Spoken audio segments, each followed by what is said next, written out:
नमस्कार विद्यार्थी मित्रों, आज हम कक्षा 5 में इकाई 10 सीखो इस पाठ के अभ्यासक्रम के प्रश्नों को हल करेंगे। यहाँ पर आपकी पाठ्य पुस्तक में हमें सीखो कविता से प्रकृति के अलग अलग तत्वों के द्वारा कुछ न कुछ सीखने को समझाया गया था। प्रकृति के सभी तत्व हमें कुछ न कुछ सीख देते ही रहते हैं। तो इस पाठ में इस काव्य पाठ में हमने सीख के द्वारा प्रकृति के इन सभी तत्वों के महत्व को समझा है। अब यहाँ इसके प्रश्न हल करते हैं। पहला प्रश्न है, निम्नलिखित शब्दों को सुंदर अक्षरों में लिखिए। तो इन शब्दों को आपको सुंदर अक्षरों में लिखना है। हंसना, भंवरा, स्वदेश, तड़प कर, अंधेरा, पृथ्वी, धुआं, ऊंचा। अब प्रश्न 2 हमें कह रहा है, निम्नलिखित प्रश्नों के उत्तर लिखिए। कि पहला प्रश्न है, कविता में प्रकृति के किन किन तत्वों की बात कही गई है।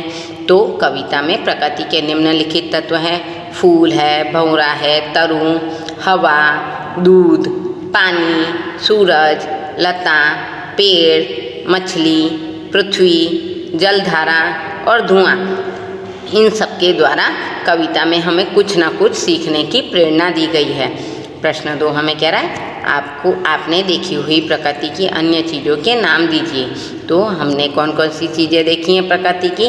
नदी, झरना, सागर, मिट्टी, पशु पक्षी, पर्वत, आकाश, चंद्रमा, सितारे, पत्थर। ये सारी प्रकृति के द्वारा बनाई हुई चीज़ें हैं जो हम अपने दैनिक जीवन में देखते रहते हैं। अब प्रश्न 3 हमें कह रहा है कि हमें किससे क्या क्या सीखने को मिला है, यह हमें बताना है। दीपक से हमें क्या सीखने को मिला है? अंधेरा यानी अज्ञान को दूर करना। भंवरों से हमें क्या सीखना मिला है? हमेशा गाते रहना। फूलों से हमें क्या सीखने को मिला है? हमेशा हंसते रहना। हवा से हमें क्या सीखने को मिला है? कोमल भाव बहाना। दूध और पानी से हमें क्या सीखने को मिला है? मिलना और मिलाना। सूरज की किरणों से हमें क्या सीखने को मिला है? जगना और जगाना। ऐसे ही लता और पेड़ों से हमें क्या सीखने को मिला है? तो सबको गले लगाना। धुएं से हमें क्या सीखने को मिला है? ऊंचे चढ़ते रहना। मछली से क्या सीखने को मिला है? कि स्वदेश के लिए तड़प तड़प कर मर जाना। जलधारा से यह सीखने को मिला है कि जीवन पथ पर हमेशा आगे की ओर बढ़ते रहना। पृथ्वी से हमें यह शिक्षा मिली है कि प्राणियों की सच्ची सेवा करना। और पतझड़ के पेड़ों से हमें यह शिक्षा मिलती है कि दुख में भी हमें धीरज धरना चाहिए, कभी भी अपना धैर्य नहीं खोना चाहिए। तो इस प्रकार हमने इन सभी से कुछ ना कुछ सीखा ही है। अब अगला प्रश्न हमें कह रहा है, मुहावरों के अर्थ लिखिए और उनका वाक्य में प्रयोग कीजिए। तो शीश झुकाना, इस मुहावरे का अर्थ है विनम्र होना। हमें बड़ों के आगे शीश झुकाना चाहिए। दूसरा है कोमल भाव जगाना, यानी सुंदर विचार प्रकट करना। तो फूल हमारे मन में कोमल भाव जगाते हैं। तीसरा है गले लगाना, यानी प्रेम करना, यानी अपनाना। तो गांधी जी ने सबको गले लगाया। चौथा है धीरज धरना, यानी धैर्य रखना। तो हमें दुख में धीरज धरना चाहिए।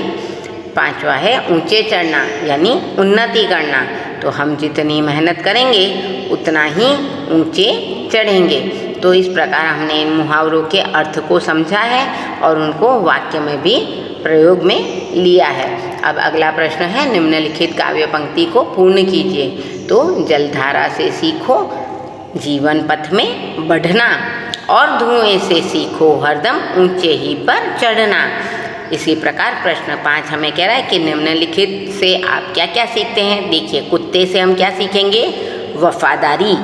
हंस से हम क्या सीखेंगे? नीर विवेक, यानी धैर्य धारण करना। सियार से हम क्या सीखेंगे? चालाकी या चतुराई। बुलबुल से हम क्या सीखेंगे? मधुर गाना। और मधुमक्खी से क्या सीखेंगे? परिश्रम करते रहना। अगरबत्ती से हम क्या सीखेंगे? सुगंध को फैलाना। नदी से हम सीखेंगे अविरत, यानी लगातार बहते रहना। चींटी से हम सीखेंगे लगातार परिश्रम करते रहना। मकड़ी से हम सीखेंगे सतत प्रयास, यानी हमेशा कोशिश करते रहना। और कंगारू से हम सीखेंगे मातृ प्रेम, यानी जिस तरह कंगारू अपने बच्चे को जब तक बड़ा नहीं होता तब तक संभालता रहता है, तो उससे मातृ प्रेम हम सीख सकते हैं। बगुले से हम एकाग्रता सीखेंगे। एकाग्रता यानी ध्यान लगाना। पेड़ पौधे से हम परोपकार करना यानी दूसरों के लिए अपना सब कुछ न्यौछावर कर देना, ये सीखेंगे। कोयल से हम मीठी बोली बोलना सीखेंगे। तो मित्रों, इस प्रकार सीखो कहानी के माध्यम से, सीखो कविता के माध्यम से हमने काव्य में प्रकृति के अलग अलग तत्वों के द्वारा कुछ ना कुछ सीख को ग्रहण किया ही किया है। इसके अलावा प्राणी पक्षियों के द्वारा भी हमें जो सीखने को मिलता था, हमें उनने समझा और हल किया। तो इस प्रकार हम आशा करते हैं कि इन सभी से हम जीवन में कुछ ना कुछ सीख अवश्य लेकर अपने जीवन को हमेशा समृद्धि की ओर आगे बढ़ाएंगे। अब आपने इस पाठ को समझा। धन्यवाद।